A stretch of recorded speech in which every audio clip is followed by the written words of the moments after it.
منطقه مبلوله.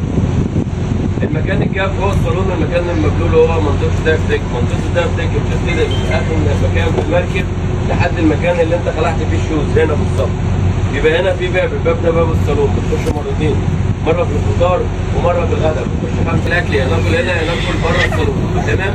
ممنوع التدخين في منطقه الصالون، تدخل في اي مكان ما عدا منطقه الصالون عشان دي خاصه بالاكل. وانت طالع من منطقه الصالون في المكان ده بالظبط في بار.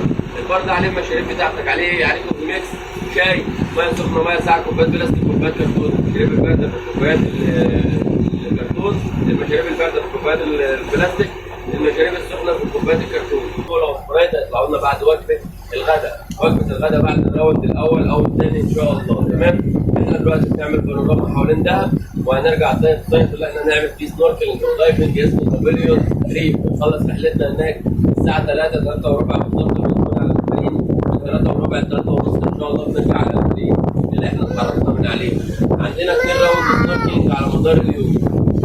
مده الراوند من 30 ل 40 دقيقه. بنعمل الراوند من 30 ل 40 دقيقه.